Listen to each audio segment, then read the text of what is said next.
gumrenggeng guneme gumontang suarane saur manuk gumerah saenggon-enggonmu bal amarah.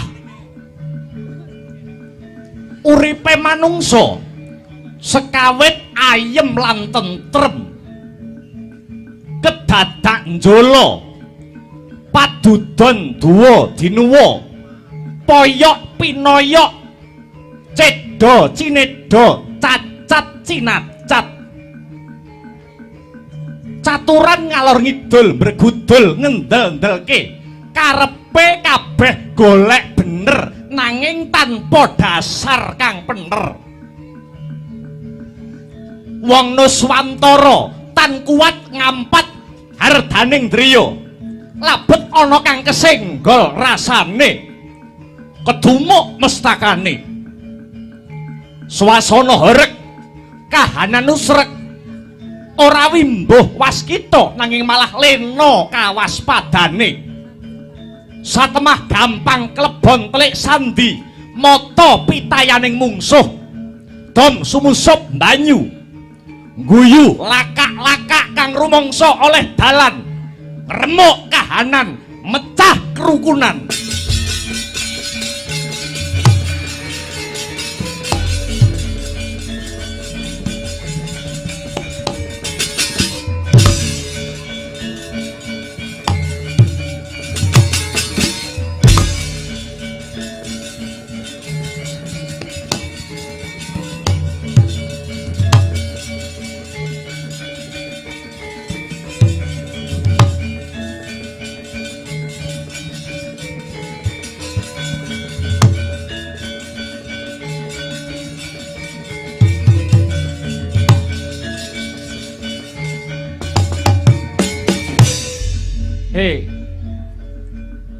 Nek kena tak elingke kowe aja melu-melu wong sing percaya karo wong neneka kae.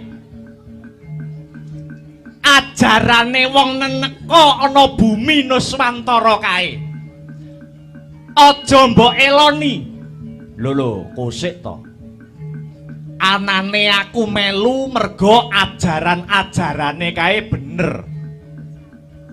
Tur kae mlebu ana bumi Nuswantara kene nggawa kabar kabungahan. Sing bodho ki kowe. Ha kok kowe ora gelem melu? Ora sudi. Kowe tek percaya karo wong anyar sing durung karuan nyatane. Nyatane sing disebar kuwi kawruh sing bener. Yen aku bener apa ora tau tak gagas. Tumrap aku wong urip kuwi sing baku tumindak becik lan rukun karo padha padane ngumating pangeran. Ngono wae rak ya wis. Lho. Arepa becik tumindakmu kae nek ora cetha gondelanmu kuwi genah ora cetha sing mbok tuju. Lalehmu tumindak becik mawarep kok nggih apa? Wong tumindak becik kok nggih apa iki piye? Ya mesti muspra, mergo kapercayanmu kuwi kapercayan sing salah. Oh cangkeme.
Gegaran santosa wartane meh teka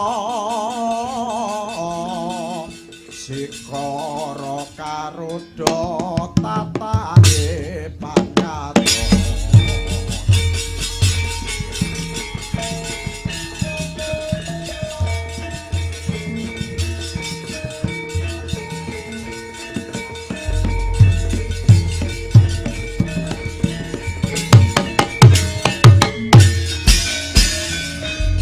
dening utamaning nata berbuti bawalek sana lire berbuti mangkono lila lagawa ing riya hangge ganjar saben dina agung denya paring dana lire kang bawa laksana hana tepi pangandika jagat diwa Bathara ya jagat pangestungkara paman Sengkuni paman nglawanten pangandika ingkang adhawuh nggih bala saking jaban rangkah sampun saya kathah paman ampun kuwatir nggih kula percaya tiang-tiang niki tiang-tiang jaba tiang-tiang dudu wong Nuswantara niki angger wis nganggo jubah dituki jenggot dawa niki nek kon golek perkara pinter ora umum. Sang Pandita Resi Lumana lan sak kanca rowange Sang Prabu Duryudana piye? Ula wonten dawuh, pripun kabare anggen paduka nyebar pawarta sing ora bener. Wis cukup pasrahno aku wae. Prabu Duryudana cukup dadi sumbering brana arta wae. Oh, wong tanah Jawa ki gampang bujukane. Ketitik aku ning ndi-ndi ki biyuh-biyuh wong-wong do ngambungi sikilku. Ngambungi bokongku jan aku ki disembah-sembah. Dipundi-pundi. Semanten ugi kula. Wah, saking ketebian pun byuk ngaten. Ning kula kok mboten patek diajeni.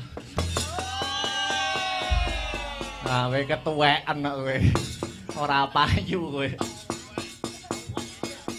Yen to mung kepinginane Prabu Duryudana kepengin ngregem jagat raya.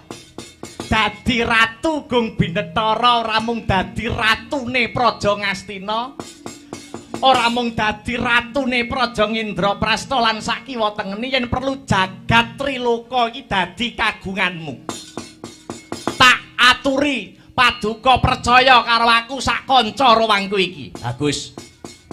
Panjenengan sampun kesusu badhe kundur dhateng negara asal jenengan. Ora. Aku wis kadung kerasan ning kene iki. Jebul golek sandang pangan ning Nuswantara iki jan enak ngono lho. Ning negaraku aku wis ora entuk apa-apa, tur aku iki nek ning negaraku wis ora ana sing percaya ngono. Aku ngoceh ning negaraku wis ora ana sing do nggugu. Ning nek ana Nuswantara kene iki wis jan aku disembah-sembah. Ya, bagus. Ning sing baku wanemban. Sing dianggep musuh niku para Pandhawa. Mbuh piye carane paduka Panemban Resi Lumana iso nyengkakake patine para Pandhawa. Ah, gampang kuwi, gampang Patih Sengkuni, gampang. Utamane para kawula Ngamarta ingkang boten percaya kalian panjenengan. Wong-wong Ngamarta sing ora kenek diumbah pikire niku aja nganti ditresnani. Nek iso digawe kejet-kejet wong Ngamarta, digawe ngantek tele-tele. Paman Sengguni. Das pundi kira anak Prabu Duryudana? Piye mungguh pamrayogamu, Paman? Pun kula aturi percaya kalian tiang-tiang saking Brang nika. Niku duwe wadyabala kuwatah sanget. Kalih ngiras-ngirus panjenengan sebar pawarta sing boten nyata. Dimen sedaya padha ngalembana dhateng Duryudana. Kula kepengin para Pandhawa ingkang cepet dumugi ning sirna. Tak aturi lungguh sing jenak Sang Prabu. Para Pandhawa, para satriya-satriyaning tanah Jawa sing mateni ben Resi Lumana. Para kawula sing bodho-bodho tak cekoki kabar sing ora bener. Tak umbah pemikirane kang wekasane kowe Sang Prabu Duryudana bisa ngratoni jagat Triloka.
Sinokarta mrih tartamtu tamtuning utama titi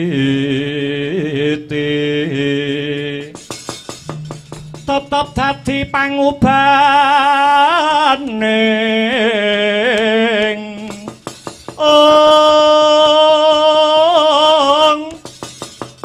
wadya tentreming ati tamtu kena tinulada Diasilir wulan dadari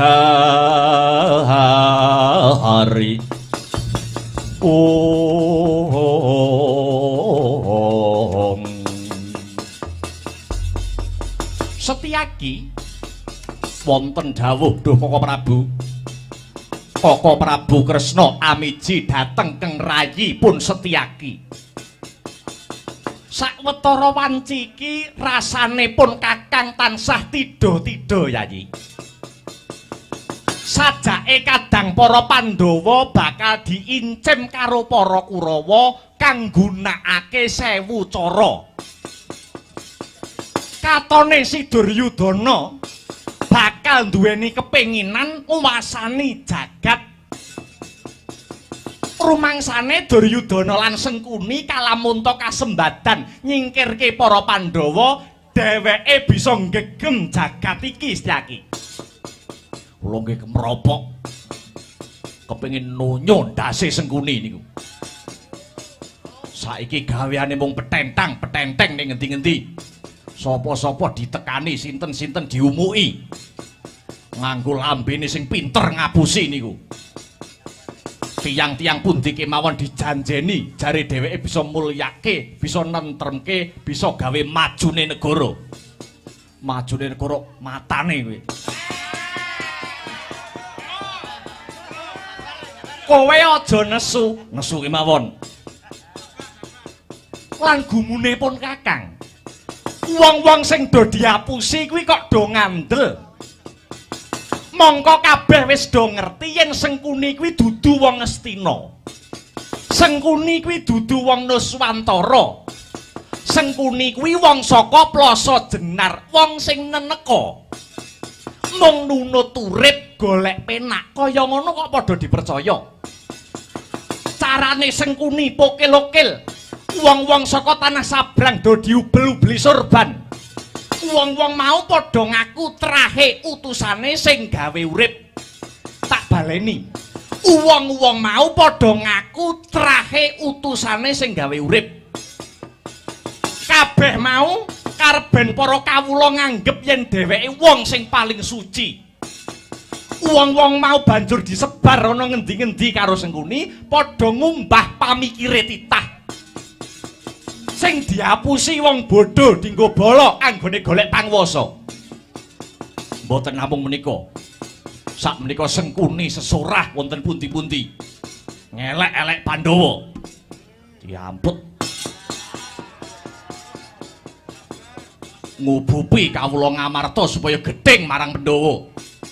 Tiang-tiang Ngamarta dipun cekoki pangertosan supados boten jiwa dhateng Pandhawa gangsal. Sepisan malih tiang-tiang dipun cekoki supaya mboten nganggo dasare Pandhawa gangsal.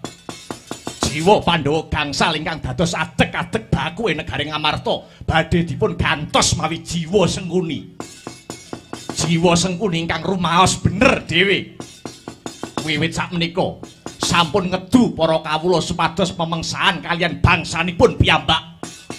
Mila manungsa kaya Sengkuni lan Duryudana ampun ngantos dadi pangareping negara bisa mbebayani.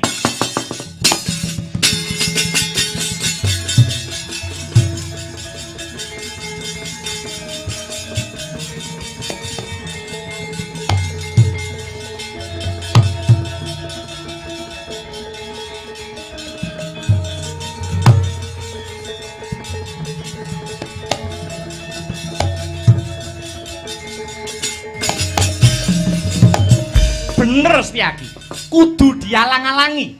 Nggih. Boten namung dialang-alangi. Ning tiang-tiang kados Sengkuni kedah digusah.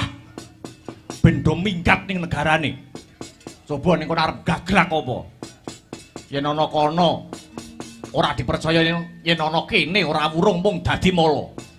Kejawi menika menawi tiang pribumi mriki gelem diperintah karo wong neneka. Tegesipun tiang-tiang mriki sampun boten percaya kalian bangsanipun piyambak.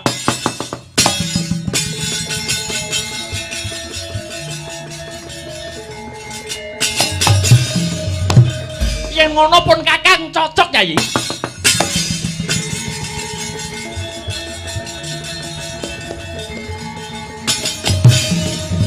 Kula nggih cocok dinten samangke badhe kula labrak.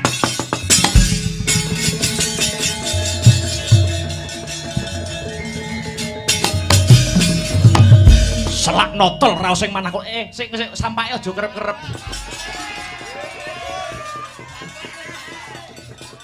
Aja kerep-kerep. Ben kaya mriki. Bedol kayane sampak. Banjur karepmu menawi wonten payo-payo Kurawa badhe kula brasta. Kurawa badhe kula singkiraken. Ya aja ninggal dugolan prayoga ya Dimas.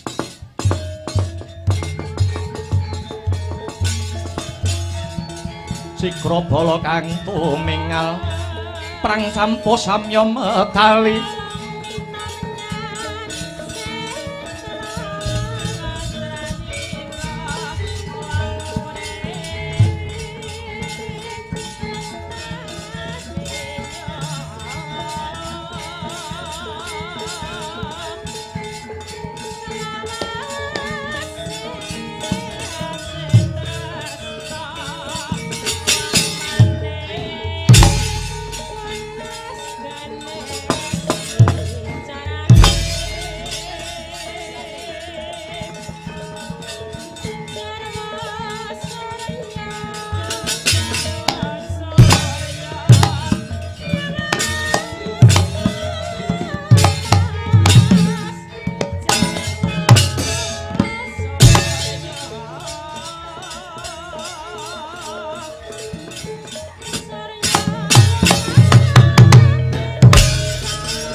Mutiar kowe.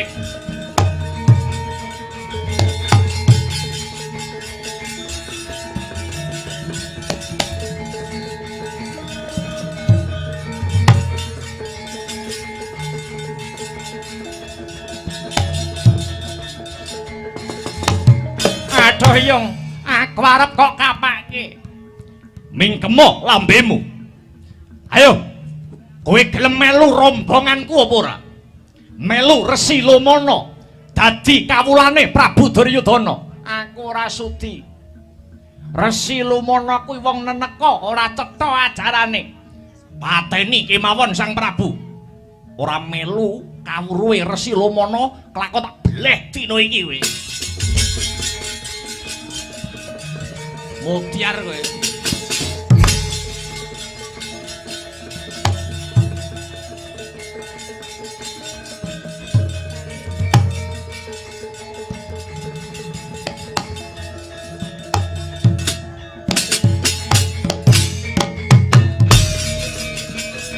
Raden.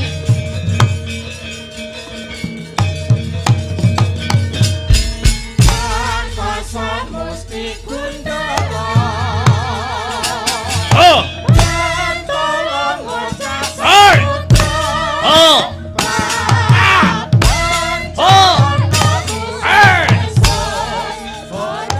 Iblis lanat kowe.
Pandhita Agarya wangsit pindha kumbang ajaping tawang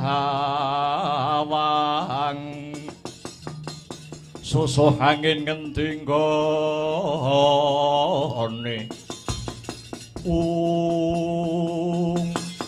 sik ta Lingga Garada kados pundi Bapak Panembahan Slendra sing dadi rasaku sing ana ngarep iki sapa prayogi ditangleti kemawon satriya kowe kuwi sapa aku Setyaki kowe sapa sandanganmu kok kaya dudu wong kene sandangan beda dadi cangkem kenang apa kok kowe nggawa barisan segelar sepapan kowe arep ning endi oh ya sak karepku to wong aku wis suwe ning kene kok dadak ditakoni barang kowe sumingkira ora bisa oh kok ngono prajuritmu ora duwe tata krama ora duwe subasita lan yudha negara wani-wanine mrawasa kawula cilik sing ora duwe dosa ora duwe luput mula minggato kowe dudu wong Nuswantara yen mung arep gawe geger minggato ora keduka minggat kelakon tak babati barisanmu wae krungu-krungu Setyaki kuwi rombongane Pandhawa rombongan nebu sauyun kinanti otu ora usah gemending kowe ajar kumbangan sik nebu sok sauyen kuwi tegese ngranti sak dompel ngethek sak ranggon wah muala mboten mudeng singkirna bocah iki mangale kula nyangane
Inggih, Bapak Panembahan. Wis ora cocok karo sumbarmu kowe. Lajeng menika kersanipun kados pundi? Mundur luwih dhisik. Wong-wonge Pandhawa kuwi jebule hanggaduh kasekten sing edapi ora kena sinangga enteng. Yen dicara kasar awake dhewe sing kalah. Liripun kados pundi? Maknanipun kados pundi? Nganggo cara alus. Ngagem cara alus. Pandhawa dirangkul latine dipek rasane yen perlu dicak rukun karo para Kurawa mengko yen Pandhawa lena lagi dipateni mangkaten iya Prabu Duryudana karo Patih Sengkuni tak kandhanane. Ayo nyimpang dalan wis dhisik.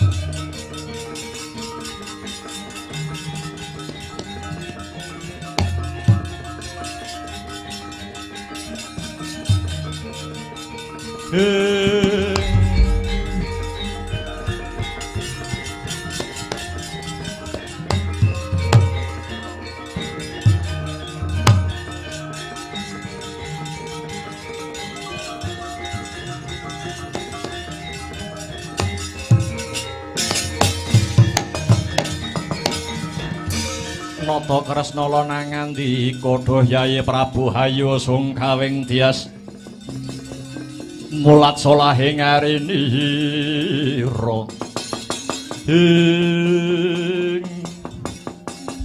wonten Brahmana anyar katon ngirit wadyabala segelar sepapan wanuh wani jarah rakyat kawula cilik banjur sampun saged kula singkiraken aja marem dhisik Setyaki.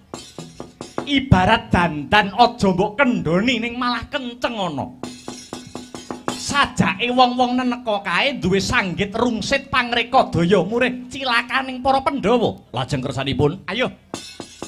Jumujuk ana Praja Ngamarta. Nemoni kadang para Pandhawa. Atiku kok rumangsa ora kepenak, Yayi.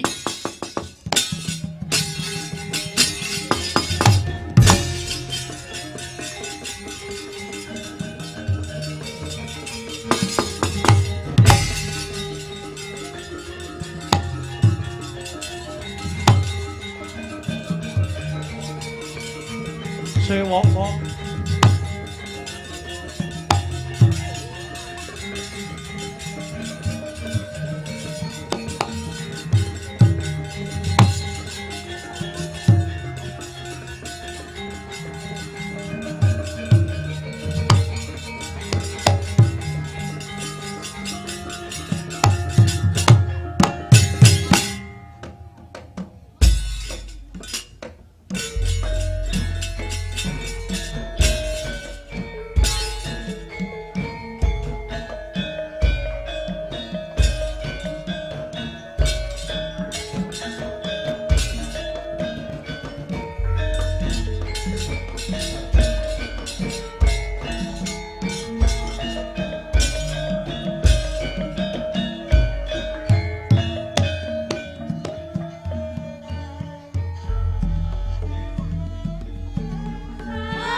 angenira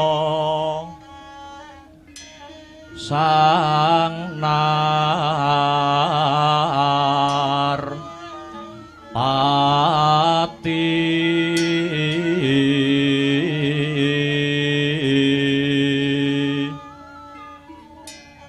lampah hira alon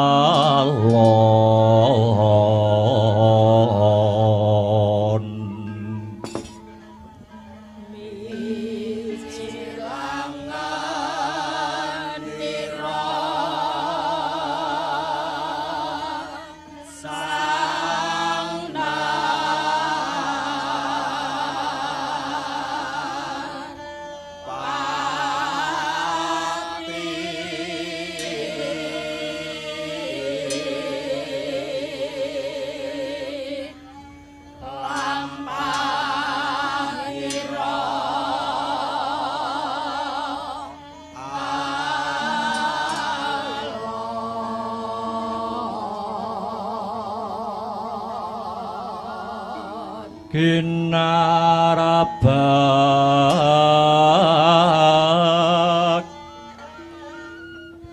badaya yuwarna nira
Nun dereng sakwetawis dangu sak rawuh paduka Yayi Puntadewa ingkang raka ngaturaken pasegahan panakrami pambagi mawantu katur wonten ngarsa paduka Yayi Prabu Ngamarta kang katemben rawuh. Kawula nuwun inggih duh Kaka Prabu. Kaka Prabu jejimat kula donya prapting delahan. Dateng dahat katedha kalingga murda seh panakraminipun paduka Kaka Prabu. Wangsul ri paduka kula ngaturaken pangabekti kunjuk wonten sahandhap pepadanipun Kaka Prabu. Yayi Prabu nggih. Sampun kula tampi kanthi gambiraning manah. Kaka Prabu mandura sesembahan kawula. Sak rawuh paduka kula ngaturaken karaharjan mugi kunjuk wonten ngarsa paduka duh Kaka Prabu ing Mandura. Wih, la talah. Inggih Yayi Prabu Duryudana. Lulus raharja pisawanan kula wangsul pangestu kula katur Yayi. Inggih Kaka Prabu. Sanget panampi kula dados jimat paribeh. Paring pangestu handika Kaka Prabu ing Mandura. Senadyan pun bapa ora keri nggih. Anak Prabu Puntadewa winantu karaharjan tekane ngangger anak Prabu ing Ngamarta. Kawula nuwun inggih Rama Panemban Resi Lumana. Sampun kula tampi paring pambaginipun dene pangabekti kula mugi kunjuk. Banget panarimanipun bapa nggih anak Prabu ngaturake sungkem. Sinuwun Prabu Baladewa winantu ing karaharjan. Ya Resi Lumana, banget panarimaku. Loh, kosek Prabu Baladewa kok ora basa karo aku. Anane aku ora basa karo kowe, sabab kowe ya ora basa karo aku. Lho, mengko dhisik. Sang Prabu kudu pirsa. Menawa dina iki kabeh para putra siswa padha madhep ing ngarsaku lan kabeh padha basa marang aku. Panemban, ya pancen tak akoni. Yayi Prabu Duryudana, Yayi Prabu Puntadewa padha suwita basa marang Panemban nanging sumurupa. Tegaku ana kene ora niat bakal meguru marang kowe Panemban. Oh ya wis. Ora dadi apa. Dasare aku ya wis ngerti lagak lagu lagon lelagiane Priyayi Mandura. Ketoke kasar. Ning seger yen tak rasake. Yayi Prabu Amarwata Suka raos sing manah ingkang raka dupi hanampi praptanipun paduka Yayi Prabu ingkang sampun sarimbit kalian Koko Prabu ing Mandura. Sak sampunipun satata lenggah Yayi daya-daya ingkang raka minta katerangan wonten wigatos ingkang pundi keparenga Yayi Prabu rawuh wonten setinggil negari Ngastina dinten sakmangke. Waleh-waleh menapa Duh Koko Prabu? Sawanipun ingkang rayi ngamarta nderekaken Koko Prabu Baladewa tuwin kaderekaken Dimas Werkudara dalah Yayi Arjuna ingkang sepisan sampun sawetawis lami boten ngawuningani gumelaring praja Ngastina angka kalih labet sampun dangu keng rayi boten sak pejagong panjenengan paduka Koko Prabu wondene jangkep kaping 3 sawanipun kang rayi namung mestuti dumateng dawuh pangandikanipun Koko Prabu lumantar Nawala utawi Kintaka ingkang sampun kawula tampi. Suraos sing tulis Koko Prabu animbali dumateng sawanipun kang rayi sakadang ingkang menika Duh Koko Prabu. Wonten wigatos ingkang pundi daya-daya keparenga ingkang rayi nyuwun dawuh saking panjenengan paduka Koko Prabu. Inggih Yayi. Wiwit punika monggo pangandikanipun Duryudana kapirengaken dumateng Yayi Prabu ing Ngamarta. Slendra ingkang raos slendra ingkang batos. Estunipun anggen kula ngaturi rawuhipun Yayi Prabu tuwin Koko Prabu ing Mandura. Namung anggen kula mestuti dhateng dawuhipun pepunden kula Sang Guru Minulya Kanjeng Rama Resi Lumana ingkang sakmangke kepareng animbali dhateng para siswa kadawan makempal dhateng setinggil praja Ngastina mriki wondene ingkang badhe paring sabda tama tan asanes muhung Bapa Panemban piyambak ingkang menika kunjuk dhateng Bapa Resi Lumana gegandeng sakmenika para putra siswa sampun ngabiyantara keparenga sumangga Bapa Resi Lumana Bapa Panemban paring sabda tama tumanduk dhateng sedaya para putra siswa ingkang sampun kepareng abiyantara ing wekdal sakmangke Bapa. Permara reh mangos wamya ngambreng kadikaronaning kasuwasih ring marga Hamalagung. Risang ganda wastrat maca lengleng lalu manguladi. Surya mangrangsang wayah Surya mangrangsang wayah Umyus amara wayahanto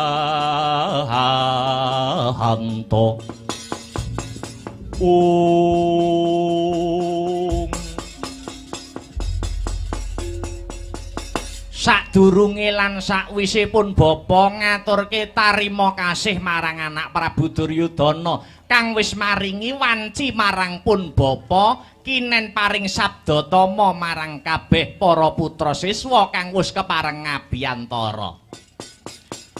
Pancen kapara nyata ngger Puntadewa marmane sira tinimbalan kang ngraka ing Ngastina iku awit saka pakonipun Bapa. Mungguh apa ta wigatine dene kabeh para putra siswa ndak timbali marak ana ing kene ora liya pun Bapa mung bakal ngaturke mungguh kang dadi isine atiku. banget panuwunku ing ngatasé aku durung suwe mapan ana nagara Ngastina kene parandene Begawan Lumana nampa kapercayan saka anak Angger Duryudana lan anak Prabu Puntadewa. Katitik pun bapa ing Ripalungguhan sakmengko dadi gurune Pandhawa lan Kurawa. Ning pun bapa ya ngrumangsani Ngger. Jroning pun bapa dianggep guru, durung ana piwulang saka pun bapa kang tumanduk marang para siswa. Sabab pancen durung ana wektu kang prayoga kanggo medhar piwulang. Awit guru mulang marang murid kuwi kudu nonton marang kahanan. Kira-kira murite kepiye kahanane? Lagi usrek apa wis tentrem rasane? Mula kudu wangon kahanan. Nonton swasana. Semono uga sipating guru. Sadurunge mulang gurune dhewe ya kudu wening penggalihe. Kudu ora kecampuran hawa umah setitik-setitika. Kuwi tumanjane bakal bisa apik, tumanjane bakal bisa becik. Marga sing mulang wening, sing nampa uga wening. Iki ndak sawang glagate wis do apik. Glagate wis padha sumeh. Dadi gampang anggonku bakal nglebokke ngilmu utawa kawruh, Ngger. Saiki enggal padha matura dhewe-dhewe mumpung pun apa narbuka wiwaraning kanugrahan kang awujud ilmu. Kabeh para putra siswa padha duwe panyuwun apa? Mbok menawa pun bapa bisa paring wangsulan, watone takone aja neka-neka. Takonmu kudu perkara ilmu, takonmu kudu perkara kawruh. Aja takon perkara wedokan nggih.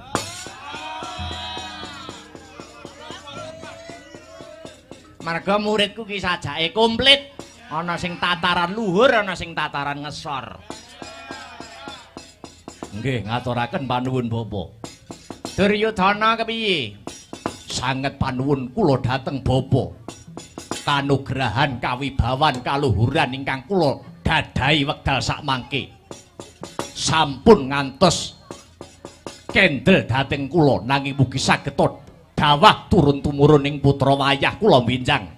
Sageta nemu kawibawan kaluhuran kang sarta kanugrahan kados kula nyami dinten samangke mawis rana punapa keparenga kula nyuwun dawuh dumateng pun Bapa Guru Resi Lumana. Oh iya, panyuwun kang banget luhur saka anak Prabu Duryudana. Kanugrahan kawibawan kaluhuran aja mung kendel ing anak Prabu, nanging bisa nganti turun temurun. Oh iya, mangko bakal tak paringi dalane. Semenia sawetara ya, Ngger. Nggih. Puntadewa nyuwun kawruh apa? Rama Panemban menawi dipun keparengaken kula namung badhe nyuwun menggah menapa isi tuwin werdinipun pustaka utawa jimat Kalimasada ingkang kula pundi menika. Kula nyuwun wedharan kang sarta sabda tamanipun Panemban. Oh. Anak Prabu Punta nyuwun diwedharke surasane jimat Kalimasada. Nuwun inggih Bapa Panemban. Yah, mayar kowe. Barang sing ora angel, tidak sulit. Mengko bakal tak wedharke. Sinuwun Prabu Baladewa arep darbe panyuwun apa? Aja kurang penampa ya Panemban. Kaya sing tak kandhake ana sing mau ngarep. Tekaku ana kene kuwi niatku ora arep meguru karo kowe. Ora kok jeneng Baladewa nyepelekke kuwi ora, ning upama aku arep meguru marang kowe kuwi njur apa sing tak guroni tekan kowe. Upama Baladewa bakal nyuwun kawruh babagan kebatinan, ora kok jeneng Baladewa ki umuk iki ora. Jaman aku isih Kakrasana mbiyen aku ya tau dadi pendhita kaya kowe kuwi. Jaman aku isih Jaka biyen aku tau mendhita kaya sira Panemban. Mula ing babagan kawruh kebatinan tak kira isih cukup ana ngengehan tumrape Prabu Baladewa. Yo tak akoni. Jaman aku isih durung mudeng bocah wedok, aku mempeng ing olah kebatinan. Mempeng ing olah kanuragan. Kuwi jaman biyen. Ning pancen tak akoni. Bareng aku wis weruh wong wedok ki rada suda. Ora pati mempeng kaya biyen. Sebab apa? Angger arep budal tirakat mesti digondeli karo mbok wedok. Jan penyakit wong wedok ya. Munggo kuwi tumrap ngilmu kebatinan, Jur, sabanjure. Upama aku bakal nyuwun kawruh kadigdayan utawa kanuragan, tak kira isih duwe sifat kandel. Wujude pusaka nenggala lan alugara. Ingkang mangkono panemban, aja kurang pamengku, tapi aku ora bakal nyuwun kawruh utawa ilmu apa bae marang paduka panemban Begawan Lumana. Oh ya wis. Ora perlu kesusu. Neng ya penak kesusu timbang kesikut. Nah, dipikir dhisik. Dipikir dhisik Prabu Baladewa, dipikir sing nganti wening. Ya. Werkudara kowe nyuwun ilmu apa? Iya. Yen pancen aku keparengake nyuwun kawruh utawa nyuwun ilmu. Aku mung njaluk wedharing kawruh sastra Jendrahayoning Rat lan sastra cetha paripurnaning wangsit. Kunta jiwa wekasing tunggal iki wedharane kepiye bapa panemban? Oh ya ya. Kawruh sastra Jendra ya mengko tak wedharke. Ilmu kuwi nek ning ngarepku trima ilmu upil kuwi Werkudara. Sabanjure kula Janaka arep nyuwun ilmu apa? Bapa panemban menawi kula dipun keparengaken kula badhe nyuwun, kula namung badhe nyuwun wedharing kawruh sangkan paraning dumadi bapa. Oh, ya. Wiwit anak Prabu Duryudana tekan Janaka, tak penggalih isih enteng kabeh penjaluke. Durung ana sing bobot babar pisan. Ya mung sadurungipun bapa bakal maringake kang sarta medharake. Luwih dhisik pun bapa bakal nyuwun katerangan marang kabeh para putra siswa. Para siswa kang padha ngaku guru marang pun bapa mau lahir batin apa mung lamis wae, nggih.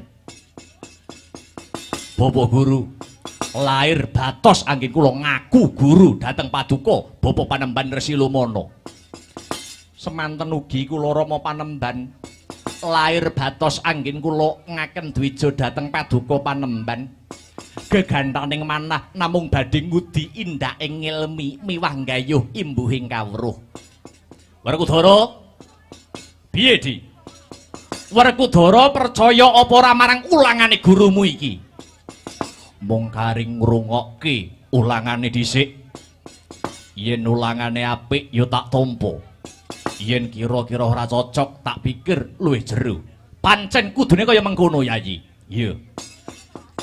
Yen wis padha lahir batin padha rungokno kanthi pertitis. Merga pun bapa mulang marang kabeh para putra siswa iki ana syarate. Syaratipun menapa Bapak Guru? Syarate sing sepisan tak jaluk Pandhawa karo Kurawa kudu rukun manunggal dadi sawiji. Lalakon sing wis kapungkur ndak jaluk aja padha dibaleni maneh. Ya kuwi anggone para Pandhawa lan para Kurawa anggone padha cecungkrahan, anggone padha pasulayan nganti padha ra eling yen Pandhawa karo Kurawa iku maksih padha siswane Sang Saniyasin Wiyasa. Mula tak jaluk ngger kudu rukun Pandhawa lan Kurawa. Inggih Bapa. Lakar punika ingkang kula ajeng-ajeng. Bapa, wiwit rumiyin mila Bapa Panemban kula tansah gandrung kalian kerukunan. Bagus. Ya. Yen wis padha rukun, tak jaluk uga perang gedhe kang winastan Baratayuda Jaya Binangun ya ora usah diarep-arep. Pun Bapak ngerti surasane jangka ngandharake besok bakal timbul Baratayuda Jaya Binangun perang antaraning Pandhawa lan Kurawa sing disebabake mung perkara rebutan negara. Mara saiki pikiran, Ger. Wong perang ki entuk-entukane apa? Yen menang ya dadi pindang, saya yen kalah ya mung bakal dadi rempah. Mula tak jaluk aja padha nganake pasulayan. Negara liya perang ya wis ben, sing penting kene aja do perang. Apa Pandhawa karo Kurawa mentala midhangetke panjriting randha kang kelangan bojone merga dadi wengi sing kurban perang. Inggih, kula namung ngestokaken dawuhipun Kanjeng Guru. Kula mboten ngajeng-ajeng dhatenging perang Bharatayuda Jaya Binangun. Ya. Supaya Bharatayuda Jaya Binangun ora dadi syarate negara Ngastina karo negara Ngamarta kudu didadekke siji. Ngastina karo Ngamarta kudu didadekke sak wilayah. Lan Pandhawa ya kudu eling Ngamarta iki biyen ya dumadi saka alas Wisamarta. Kamangka Wisamarta iki ya isih ke bawah negara Ngastina. Mula tak jaluk wewengkon Ngastina aja padha diprail-prail. Aja padha diponto-ponto nanging kudu dibalekke lan dipulihke dadi siji. Kumpul dadi sajuga. Ngastina ya Ngamarta, Ngamarta yen ya Ngastina. Yen wis padha kumpul Ngastina kang sarta Ngamarta, Duryudana aja dadi ratu, Puntadewa ya aja dadi ratu. Sebabe apa? Yen Duryudana dadi ratu mesti bakal kawula Ngamarta padha pegel pikire. Kosok baline. Yen si Puntadewa sing jumeneng ratu, kawula Ngastina ya bakal mesgul rasane. Mula tak jaluk Duryudana aja dadi nata, Puntadewa aja dadi nalendra. Ingkang padha ngepmudeni paprentahan mengko kareben pun bapa dhewe. Aku dhewe sing bakal nyekel pemerintahan. Sing bakal mengemudeni lakuning pemerintahan. Anggonku Cumantaka Kandha saguh nyekel bawat pemerintahan mau ora kok disebabke pun bapa milik barang kang melok kesusu malak mung sabab kesusu barang kang muluk ki babar belas ora. Dosa tumraping guru kok milik nggone murid ki dosa. Aja nganti aku milik duweke murid aja nganti. Wis sirikan tumrape guru. Ajaba aku nek dingeki murid. Nah, kuwi nembe tak tampa. Ajaba nek murite menehi angin, lah. Mergo nolak rejeki ki ora apik, ngono. Ning aku ora njaluk, njaluk karo dingeki beda, ngono. Nek njaluki dadak muni njuk, nek dingeki rak wis dilerne, ngono.